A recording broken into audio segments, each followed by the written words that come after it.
السلام عليكم ورحمة الله وبركاته. الحمد لله الذي جعل لأوليائه محبة وارتفاعا وكتب على أهل الشقاق مقتا واتضاعا وأشهد أن لا إله إلا الله وحده لا شريك له شهادة نزداد بها إيمانا وانتفاعا ونعلو بها ائتلافا واجتماعا وأشهد أن سيدنا ونبينا محمدا عبد الله ورسوله أوجب طاعته استنانا واتباعا.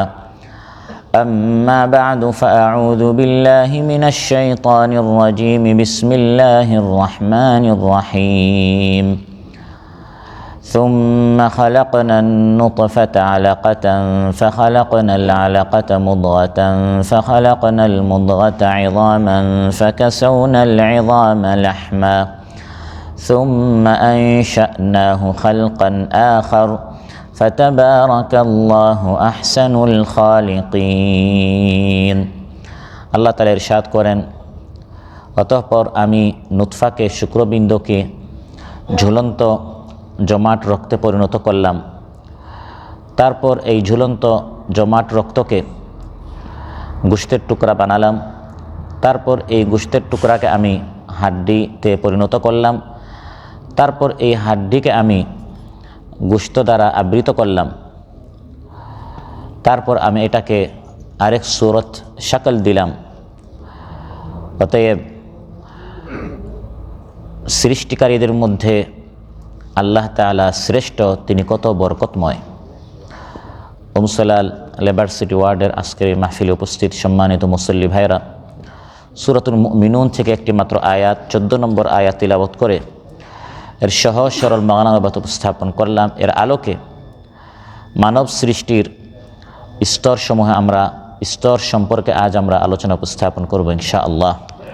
সম্মানিত ভাইরা, কোরআন কারীমের বিভিন্ন আয়াতে আল্লাহ তাআলা আমাদেরকে কিভাবে সৃষ্টি করেছেন, কি ধাপ আমরা অতিক্রম করেছি, এগুলো আল্লাহ তাআলা বয়ান করেছেন। আলোচ্য আয়াতসমূহে আল্লাহ তাআলা মানব সৃষ্টির 7টি স্তর উল্লেখ করেছেন। কয়টি স্তর? 7। সর্বপ্রথম স্তর হচ্ছে মাটির সার নির্যাস। আমাদেরকে মাটির সার নির্যাস থেকে সৃষ্টি করা হয়েছে, মিন সুলালাতিন মিন তিন। দ্বিতীয় স্তর হচ্ছে বীর্য, সুম্মা জাআলনাহু নুতফাতান ফি ক্বারারিন মাকিন। তৃতীয় স্তর হচ্ছে ঝুলন্ত জমাট রক্ত। চতুর্থ স্তর হচ্ছে গোশতপিণ্ড। পঞ্চম স্তর হচ্ছে হাড্ডি। ষষ্ঠ স্তর হচ্ছে এই হাড্ডিকে গোশত দ্বারা আবৃতকরণ। আর সর্বশেষ সপ্তম স্তর হচ্ছে সৃষ্টির পূর্ণত্ব, রূহ সঞ্চারকরণ। আমাকে আপনাকে প্রত্যেককে এই সকল ধাপ অতিক্রম করে এ পর্যন্ত আমাদের পৌঁছতে হয়েছে। মাতৃগর্ভে আমাদের প্রত্যেককে এই 7টি স্তর অতিক্রম করে তারপর আমরা পৃথিবীতে আসলাম। শৈশব, ছোটোবেলা, কৈশোর, তারুণ্য, যৌবন, বার্ধক্য এবং সর্বশেষ কেউ কেউ হীনতম বয়স, আরদালিল উমর যেটাকে বলা হয়েছে, অতি বৃদ্ধ, সেই বয়স পর্যন্ত অনেকে পৌঁছে তারপর এই হায়াত সমাপ্ত হয়। আল্লাহ তাআলা যে আমাদেরকে সৃষ্টি করেছেন, হুট করে আমি আপনি এই পর্যায় পর্যন্ত পৌঁছি নাই, বরং আল্লাহ তাআলা বলেন খালকাম মিন বাদি খালকিন, এক পর্যায়ের পর আরেক পর্যায়ে আমাকে আপনাকে অতিক্রম করতে হয়েছে। মা লাকুম লা তারজুনা লিল্লাহি ওয়াকারা ওয়াকাদ খালাকাকুম আতওয়ারা। আল্লাহ তাআলা ইরশাদ করেন ওয়াকাদ খালাকাকুম আতওয়ারা। আল্লাহ তাআলা তোমাদেরকে বিভিন্ন ধাপে ধাপে, স্টেপ বাই স্টেপ, স্তরে স্তরে আমাকে আপনাকে আল্লাহ তাআলা সৃষ্টি করেছেন। এই আয়াত 14 নম্বর আয়াতের আগের আয়াতগুলোতে আল্লাহ তাআলা 2টি স্তর উল্লেখ করেছেন। প্রথম হচ্ছে মাটির সার নির্যাস থেকে আমাদেরকে সৃষ্টি করা হয়েছে, অর্থাৎ আমাদের বাবাকে আদম আলাইহিস সালাম এবং আমাদের বাবা, দাদা ইত্যাদি তাদেরকে মাটি দ্বারা সৃষ্টি করা হয়েছে।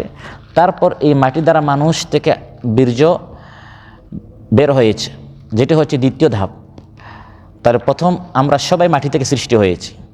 তারপর ওই মাটির মানুষ থেকে যে বীর্য, ওই বীর্য থেকে আমাদেরকে সৃষ্টি করা হয়েছে। সুম্মা জাআলনাহু নুতফাতান ফি ক্বারারিন মাকিন। তারপর এই বীর্য কতটি স্তর অতিক্রম করেছে? 14 নম্বর আয়াত আলোচ্য আল্লাহ তাআলা ইরশাদ করেন সুম্মা খালাকনান নুতফাতা আলাকা। তারপর এই নুতফা, এই শুক্রবিন্দুকে আল্লাহ তাআলা ঝুলন্ত একটি জমাট রক্তে পরিণত করেছেন। ছিল একটি ফোঁটা, সেখান থেকে এটি একটি রক্তের টুকরা হলো, জমাট রক্ত হলো, ঝুলন্ত জমাট রক্ত হলো। আলাকা শব্দ আল্লাহ তাআলা বলেছেন, নুতফার পর যে স্তর, এটাকে কোরআনী পরিভাষায় আলাকা বলা হয়েছে। প্রথম যে ওয়াহি, সেখানে এই আলাক শব্দটি ছিল। ইকরা বিসমি রাব্বিকাল্লাযী খালাক খালাকাল ইনসানা মিন আলাক। পড়ো তোমার প্রভুর নামে, প্রতিপালকের নামে, যিনি সৃষ্টি করেছেন। খালাকাল ইনসান, মানুষকে সৃষ্টি করেছেন আলাক থেকে। আলাকা এর অর্থ হচ্ছে কোনো একটি ঝুলন্ত বস্তু, যুক্ত বস্তু, এটাকে আরবিতে আলাক বলা হয়। আগের যুগের মুফাসসিরিনে কেরাম আলাকের তাফসির করেছেন রক্তপিণ্ড, রক্তের একটি টুকরা, শক্ত রক্ত, ঘন তাজা রক্ত, প্রচণ্ড লাল বর্ণের রক্ত, এভাবে তারা তাফসির করেছেন। আলাকার অর্থ হচ্ছে জমাট রক্ত। কিন্তু আধুনিক জীববিজ্ঞানীদের মতে পুরুষের শুক্র আর নারীর ডিম্বাণু মিলিত হয়ে মায়ের গর্ভে, মাতৃগর্ভে যে ভ্রূণের সৃষ্টি হয়, তারপরে জরায়ুর গাত্রে সংযুক্ত হয়ে পড়ে, লটকানো অবস্থায় থাকে। এজন্য আলাকা শব্দের অনুবাদ এখন করা হয় এমন কিছু যা যুক্ত থাকে, ঝুলন্ত বস্তু। বর্তমান আল্ট্রাসাউন্ডের মাধ্যমে টিভি স্ক্রিনে আমরা দেখি যে এই ভ্রূণটি ঝুলন্ত অবস্থায় থাকে। এই মুআল্লাক বলা হয় ঝুলন্ত জিনিসকে। আগের মানুষ সেটা জানতো না। বর্তমান এই প্রযুক্তির মাধ্যমে আধুনিক যুগে মানুষ টিভি স্ক্রিন করে দেখতে পাচ্ছে যে ভ্রূণটি মাতৃগর্ভে ঝুলন্ত অবস্থায় থাকে। শত শত বছর আগে কোরআন বলে দিয়েছে যে এটি কেবল জমাট রক্ত নয়, বরং এই জমাট রক্তটি মাতৃগর্ভে ঝুলন্ত অবস্থায় থাকে। এই জন্য তার নাম হচ্ছে ঝুলন্ত বস্তু। ঝুলন্ত বস্তুকে আরবিতে আলাকা বলা হয়। এই নুতফাকে আল্লাহ তাআলা এমন জমাট রক্তে পরিণত করেছেন, জমানো রক্ত, জমাট রক্ত। রক্ত হচ্ছে দুই ধরনের, একটি হচ্ছে প্রবাহিত রক্ত, পানীয় রক্ত, আর এই রক্তটি যদি জমে যায় এটাকে জমাট রক্ত বলা হয়। তো মানুষকে যে শুক্রবিন্দু থেকে আল্লাহ সৃষ্টি করেছেন, 40 দিন পর এই শুক্রবিন্দুটি আস্তে আস্তে এই বীর্য ফোঁটাটি একটি জমাট রক্তে পরিণত হয়, যেটি মাতৃগর্ভে, মায়ের ওই গর্ভে জরায়ু গাত্রে ঝুলন্ত অবস্থায় থাকে। তাহলে লাল তাজা রক্তপিণ্ডটি জরায়ু গাত্রে ঝুলন্ত অবস্থায় থাকে। এভাবে তাকে 40 দিন অতিবাহিত করতে হয়। কয়দিন? প্রথম 40 দিন থাকতে হয় নুতফা অবস্থায়। আমাকে আপনাকে প্রত্যেককে এভাবে 40 দিন কাটাতে হয়েছে। আমরা একটি নুতফা, আমরা কেবল একটি বীর্য ফোঁটা ছিলাম। তারপর 40 দিন আমাদের অতিক্রম করতে হয়েছে ঝুলন্ত রক্তপিণ্ড আকারে। তারপর সেটি পরিবর্তিত হয়ে আস্তে আস্তে এই রক্তের টুকরাটি গোশতের টুকরায় পরিণত হয়। সুবহানাল্লাহ বলবেন না? গোশতের টুকরায় যখন পরিণত হয়, আবার 40 দিন গোশতের টুকরা আকারে মায়ের গর্ভে থাকতে হয়। কোরআন বলছে ফাখালাকনাল আলাকাতা মুদগা। শুক্রবিন্দু 40 দিন ছিল, তারপর আস্তে আস্তে এটা রক্তের টুকরা হলো, ঝুলন্ত রক্তের টুকরা আকারে 40 দিন ছিল। তারপর সেখান থেকে এই রক্তের টুকরাটি আস্তে আস্তে গোশতের টুকরা হলো, গোশতের টুকরা আকারে আবার থাকতে হলো তাকে 40 দিন। মুদগা, গোশতের টুকরা। তাফসীরে জালালাইন এসেছে ওয়াহিয়া লাহমাতুন কদরা মা ইউমদা। চিবানো, আমরা যে গোশত চিবাই, এই সাইজের একটি গোশতের টুকরা আমি আপনি ছিলাম। কত হীন, কত দুর্বল, কত কমজোর এক সময় আমরা ছিলাম। এখন মানুষের কত দাপট, অহংকারী, অহমিকা, দাম্ভিকতা, আমাকে চিনো। অথচ এক সময় আপনি ছিলেন লাহমাতুন কদরা মা ইউমদা, মানুষ যে গোশত চিবাই এই সাইজের একটা মানুষ মাতৃগর্ভে 40 দিন পর্যন্ত ছিল। তারপর কোরআন বলছে এই গোশতের টুকরাটি দুই ধরনের হয়। সুম্মা মিন মুদগাতিন মুখাল্লাকাতিন ওয়া গায়রি মুখাল্লাকা। কোনো কোনো গোশতের টুকরা পূর্ণ আকৃতি ধারণ করে, আর কোনো কোনো গোশতের টুকরা ওই গোশতের টুকরা থেকে নষ্ট হয়ে যায়, আর তার ভিতরে রূহ আসে না, ওই সেখান থেকে সে গর্ভপাত হয়ে নষ্ট হয়ে যায়, রক্ত আকারে মায়ের শরীর থেকে এটা বের হয়ে চলে যায়। তাফসীরে বাগাবীতে এবং তাফসীরে ইবনে কাসীর, তাফসীর কুরতুবীতে, এই তিনটি তাফসীরে একটা হাদীস এসেছে। ইবনে মাসউদ রাদিয়াল্লাহু আনহু বলেন, ইন্নান নুতফাতা ইযা ইসতাকাররাত ফির রাহিমি আখাযাহা মালাকুন বিকাফফিহি ওয়া ক্বালা আই রাব মুখাল্লাকাতুন আও গায়রু মুখাল্লাকা। একটি বীর্য যখন কয়েক স্তর অতিক্রম করে, 40 দিন বীর্য ছিল, তারপর 40 দিন রক্তের টুকরা ছিল, তারপর 40 দিন গোশতের টুকরা, এভাবে কয়েকটি ধাপ যখন অতিক্রম করে গোশতপিণ্ডে যখন পরিণত হয়, বীর্য যখন কয়েক স্তর অতিক্রম করে গোশতপিণ্ডে যখন এটা পরিণত হয় তখন একজন ফিরিস্তা তিনি এই গোশতের টুকরাটি তার হাতে নেন। তারপর তিনি আল্লাহকে জিজ্ঞাসা করেন, হে রব, মুখাল্লাকা আও গায়রি মুখাল্লাকা, এই গোশতের টুকরাটি কি এখন নষ্ট হয়ে যাবে না এরপরের ধাপ পর্যন্ত যাবে? ফাইন ক্বালা গায়রা মুখাল্লাকা কাযাফাহা আর-রাহিমু দামান ওয়া লাম তাকুন নাসামা, যদি আল্লাহ তাআলা বলেন না এটা পূর্ণ হবে না, এটার হায়াত এখানেই শেষ, হায়াতও পাই নাই, বরং এর অধ্যায় এখানেই শেষ, তখন গর্ভাশয়ে সেই গোশতপিণ্ডে পাত করে দেয়া হয় এবং তা সৃষ্টির অন্যান্য স্তর অতিক্রম করতে পারে না, এখানেই তার দিন শেষ হয়ে যায়। ওয়া ইন ক্বালা মুখাল্লাকা, আল্লাহ যদি বলেন না এই গোশতের টুকরা তার আরও ভবিষ্যৎ আছে, এটা পরিপূর্ণ হবে, ক্বালাল মালাক, তখন ফিরিস্তা আল্লাহকে বলেন, আয় রব আযাকারুন আম উনসা আশাকিয়ুন আম সাঈদ, এই গোশতের টুকরাটি ভবিষ্যতে পুরুষ হবে না নারী হবে, সৌভাগ্যবান হবে না দুর্ভাগা হবে? সুবহানাল্লাহ। মাল আজাল, তার হায়াত কতদিন? মাল আমাল, সে ভবিষ্যতে কী আমল করবে? মার রিজক, তার রিজক কোথায়, কখন, কিভাবে? ওবে আইয়ি আরদিন ইয়ামুত, কোথায় সে মৃত্যুবরণ করবে? যখন মানুষের বয়স 43 120 দিন, 40 দিন নুতফা ছিল, শুক্রবিন্দু ছিল, 40 দিন সে রক্তের টুকরা ছিল, 40 দিন সে গোশতের টুকরা, মাত্র চিবানোর যে সাইজ এতটুকু, ওই দিনই চূড়ান্ত হয়ে গেছে আপনি পৃথিবীতে কতদিন থাকবেন, রিজক কোথায়, কোথায় মারা যাবেন, এটা আল্লাহ ছাড়া আর কেউ। ইন্নাল্লাহা ইনদাহু ইলমুস সাআহ ওয়া ইউনাজ্জিলুল গায়থা ওয়া ইয়ালামু মা ফিল আরহাম ওয়া মা তাদরি নাফসুম মাযা তাকসিবু গাদা ওয়া মা তাদরি নাফসুম বিআইয়ি আরদিন তামুত ইন্নাল্লাহা আলিমুন খাবীর। আল্লাহ তাআলা বলেন, নিশ্চয় শুধু আল্লাহই জানেন কিয়ামত কখন হবে, বৃষ্টি কখন হবে, কোথায় হবে, কত ফুট হবে, শুধু আল্লাহই জানেন। মাতৃগর্ভে কী আছে শুধু আল্লাহই জানেন।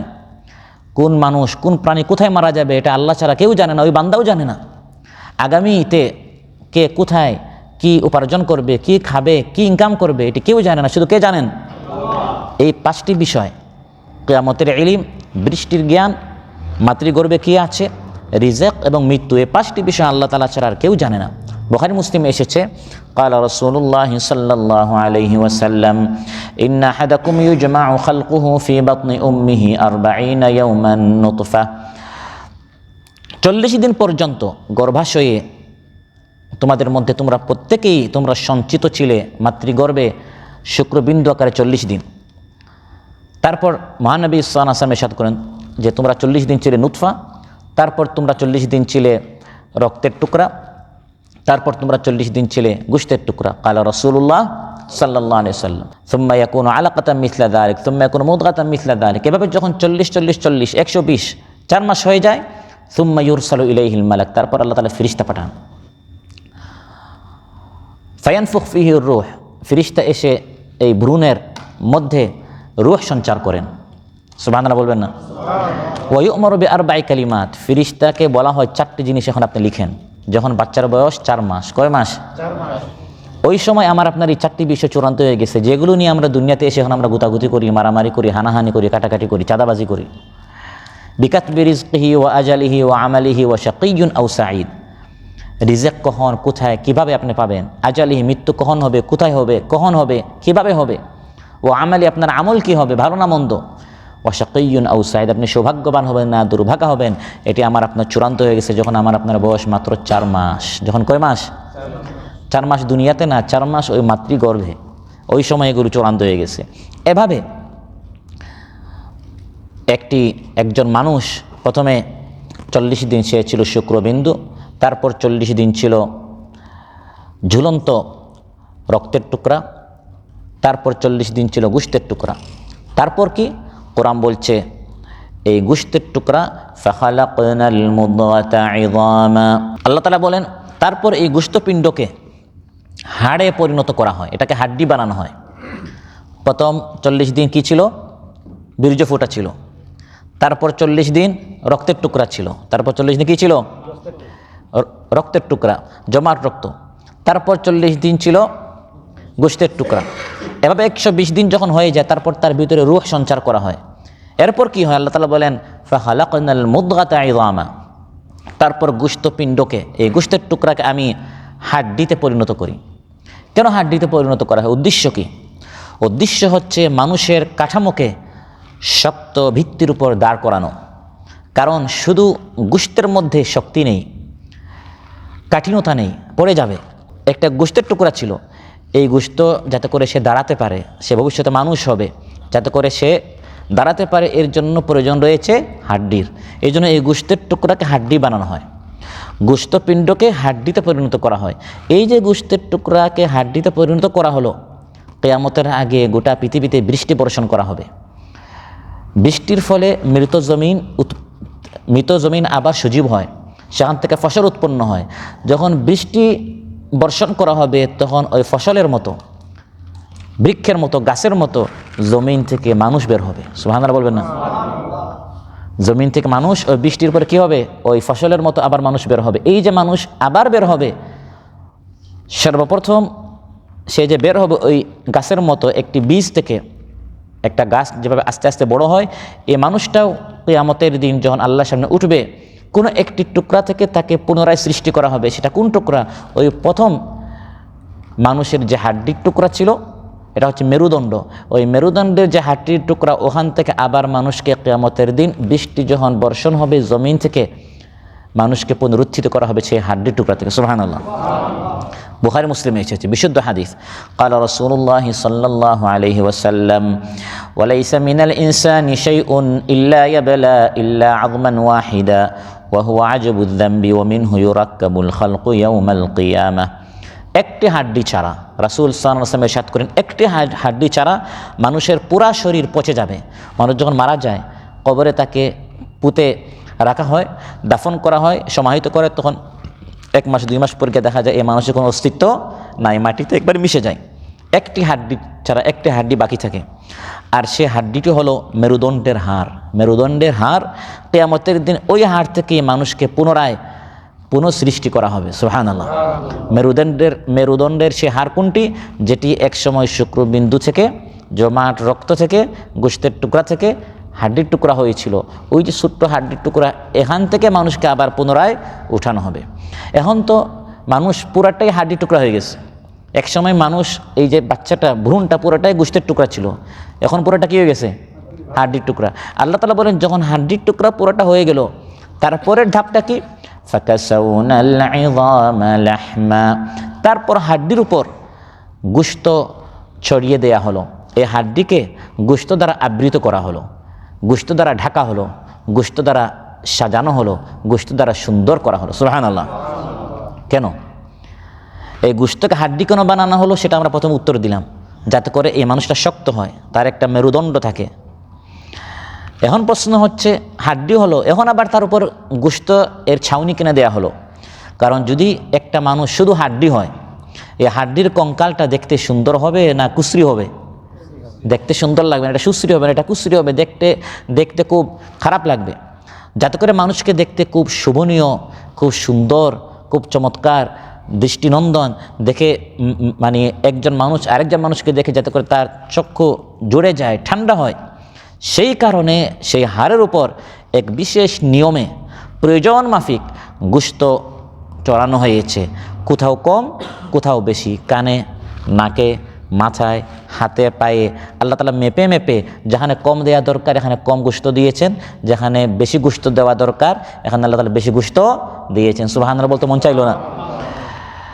যাতে মানুষের দৈহিক গঠনে কোনো ধরনের আনব্যালেন্স, অসামঞ্জস্য, অসৌন্দর্য প্রকাশ না পায়, বরং যাতে করে মানুষের রূপ, মানুষের সৌন্দর্য সুশোভ হয়, সুন্দর হয়, আল্লাহর সৃষ্টির এক সুন্দর নমুনা এই মানুষটা হয়। এই জন্য আল্লাহ তাআলা বলেন, এই হাড্ডির টুকরাকে আমি গোশত দ্বারা ঢেকে দিলাম। সুবহানাল্লাহ। তারপর আল্লাহ বলছেন, এই যে মানুষকে আমি, মানুষের এই হাড্ডির কঙ্কালকে গোশত দ্বারা আবৃত করলাম, এই মানুষকে এত সুন্দর করে আমি সৃষ্টি করেছি, এর চেয়ে সুন্দর আর কোনো সৃষ্টি হতে পারে না। লাকাদ খালাকনাল ইনসানা ফি আহসানি তাকওয়িম। আল্লাহ তাআলা বলেন, আমি মানুষকে সবচেয়ে সুন্দর আকৃতি দিয়ে, গঠন দিয়ে, সকল সূরত দিয়ে আমি মানুষকে সৃষ্টি করেছি। এখন এই ভ্রূণ, এই যে বাচ্চাটি মায়ের পেটে, এখন তার শাকলটা কিভাবে? এখন তার শাকল সূরত হচ্ছে যে সে একটি হাড্ডির টুকরো, আর উপরে গোশতের ছাউনি দেওয়া হয়েছে, গোশত দ্বারা তাকে আবৃত করা হয়েছে। এরকম প্রায় 8 থেকে 9 মাস কেটে যায়। তারপর আল্লাহ তাআলা বলেন সুম্মা আনশানাহু খালকান আখার, তারপর সর্বশেষ আমি তাকে গড়ে তুলি, উন্নীত করি এক সৃষ্টি রূপে। খালকান আখার, এটা সম্পূর্ণ আরেক সৃষ্টি হয়ে যায়। এতক্ষণ ছিল গোশতের টুকরা, হাড্ডির টুকরা। 6-7 মাস পরে এই হাড্ডির টুকরাকে এমনভাবে একটি শাকল সূরা তাকে দেয়া হয়, 7-8 মাস পরে সে কেউ চিনবে না যে এখন 7-8 মাস পর আমি যে বাচ্চাকে দেখছি এটি হচ্ছে সেই আগের গোশতের টুকরাটি। এখন তার আস্তে আস্তে এই গোশতের টুকরার মধ্যে 2টি চোখ আল্লাহ তাআলা বের করেন, একটি নাক, 2টি কান, 2টি হাত, 2টি পা। 7-8 মাস আগে আপনি যে একটি গোশতের টুকরা দেখেছেন, এটা যে সেই গোশতের টুকরা এখন চেনার কোনো উপায় নেই। খালকান আখার, দেখতে সম্পূর্ণ আরেক আকৃতি। সুবহানাল্লাহ। আল্লাহ তাআলা একদিকে হচ্ছেন স্রষ্টা, যেটাকে আরবিতে আল খালিক বলা হয়, আরেকদিকে আল্লাহ হচ্ছেন উদ্ভাবক, আল বারি বলা হয়, যিনি এমনভাবে সৃষ্টি করেন তার আগে এরকম কেউ সৃষ্টি করে নাই। আরেকটা আল্লাহর গুণ হচ্ছে আল মুসাউবির, আনশানাহু খালকান আখার। আল্লাহ তাআলা তারপর এই বাচ্চাকে আরেকটি সূরত দিয়েছেন। মুসাউবির বলা হয় যিনি আপনার ডিজাইন দেন, ডিজাইনার। এই বিল্ডিং একজন বানিয়েছে আর ইঞ্জিনিয়ার এটা বানায় না, এটা কি করে? ডিজাইন দেয়। ইঞ্জিনিয়ার প্রথমে একটা ডিজাইন আঁকে, সেই আকারে যারা কনস্ট্রাকশনের কাজ করে তারা এই বিল্ডিংটি নির্মাণ করে। তো আল্লাহ তাআলা একদিকে মানুষের নির্মাতা, স্রষ্টা, আল খালিক, অন্যদিকে আল্লাহ বলেন আনশানাহু খালকান আখার, এই গোশতের টুকরা, হাড্ডির টুকরাকে এখন আমি একটি ডিজাইন দিয়েছি। সুন্দর 2টি চোখ, ঠোঁট, জিহবা আমি আল্লাহ তাআলা দিয়েছি। আলাম নাজআল লাহু আইনাইন ওয়া লিসানান ওয়া শাফাতাইন ওয়া হাদাইনাহুন নাজদাইন। আল্লাহ তাআলা বলেন আমি কি মানুষকে আইনাইন, 2টি চোখ দেই নাই? 2টি চোখ আমি মানুষকে দিয়েছি। ওয়া লিসানান, একটি জিহবা দিয়েছি। ওয়া শাফাতাইন, 2টি ঠোঁট দিয়েছি। এটি কোথায় দিয়েছি? ওই যে গোশতের টুকরা ছিল, হাড্ডির টুকরা ছিল, এখন আমি তাকে একটি রূপ দিয়েছি। আল্লাহ তাআলা বলেন আমি যত মাখলুকাত সৃষ্টি করেছি কুল কায়নাতের মধ্যে, হে মানুষ আমি তোমাকে সর্বোত্তম ডিজাইন, সর্বোত্তম সূরত হে মানুষ আমি তোমাকে দিয়েছি।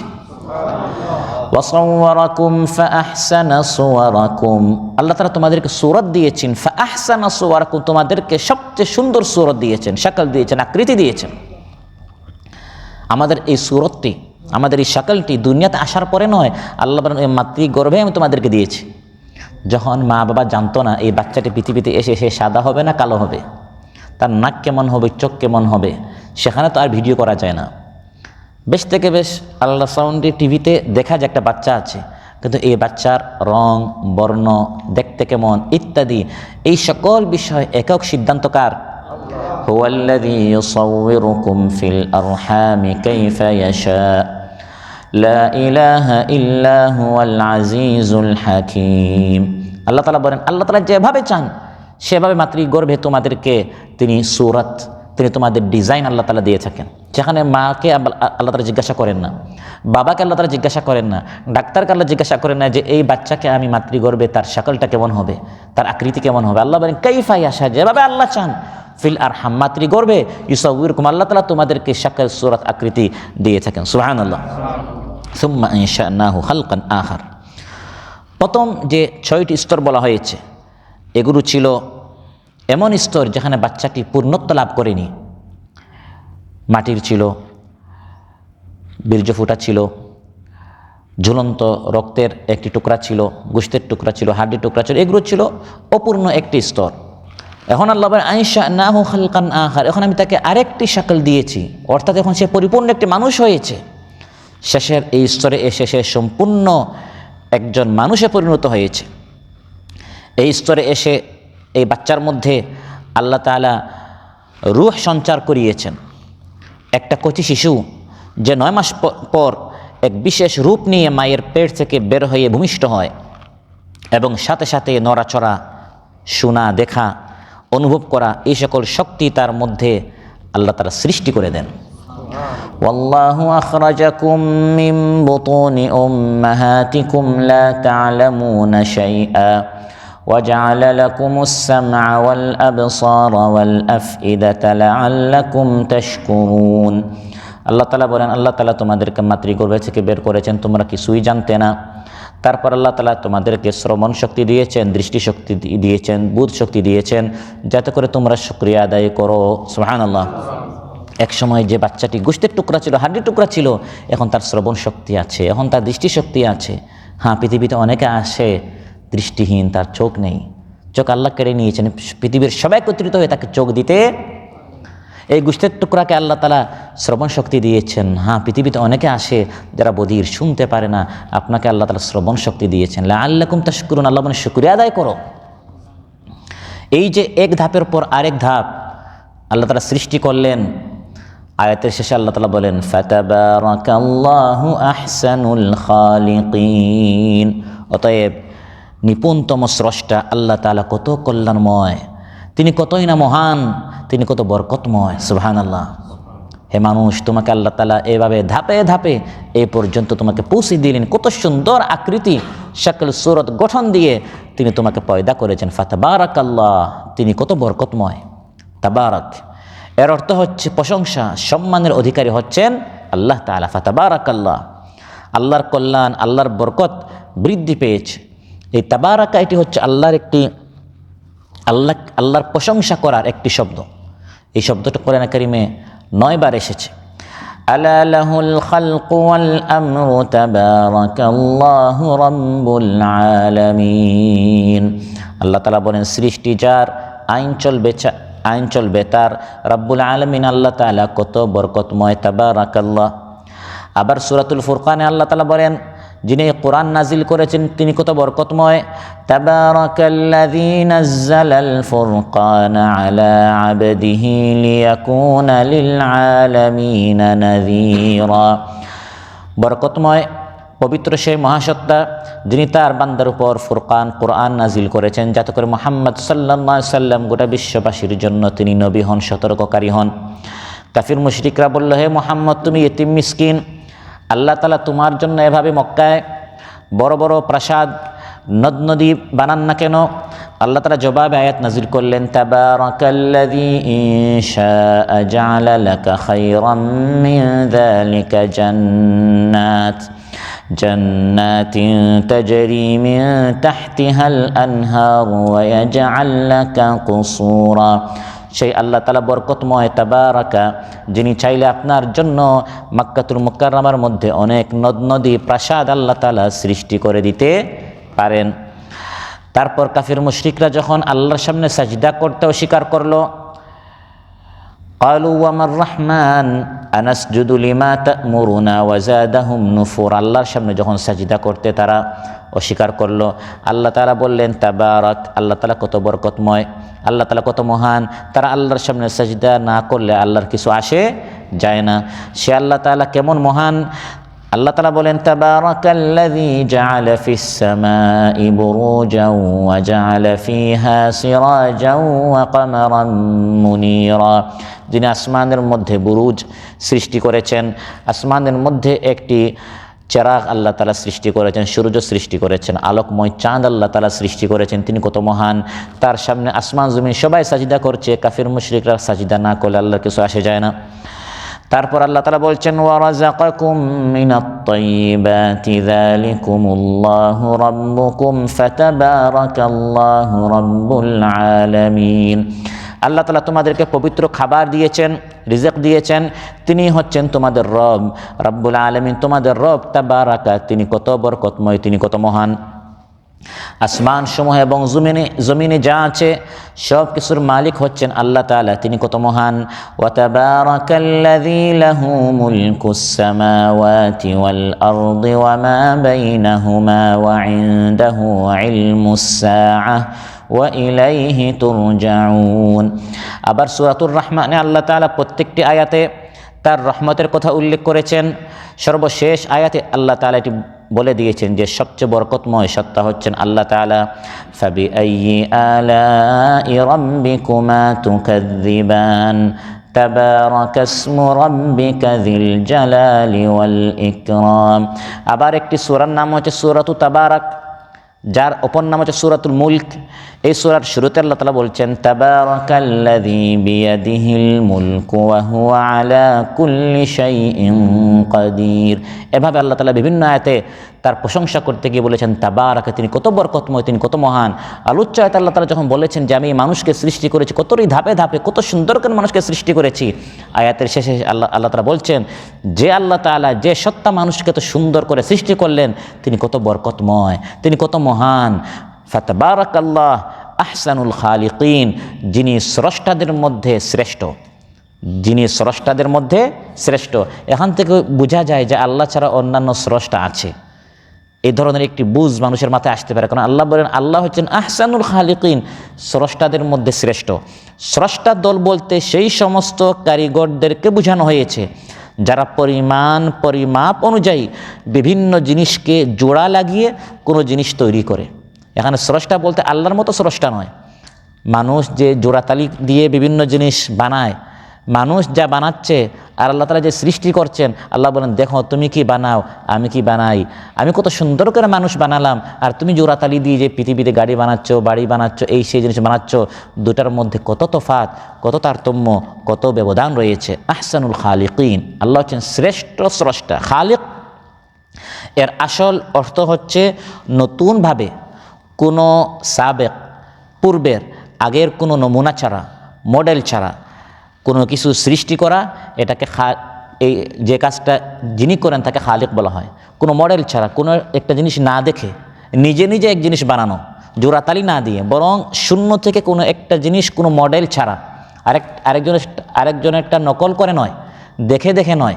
একজন একটা গাড়ি বানালো, আপনি সেটা দেখে দেখে আপনি একটা গাড়ি বানালেন। একজন একটা মোবাইল বানালো, আপনি সেটা দেখে দেখে আরেক মোবাইল বানালেন। এটা নয়।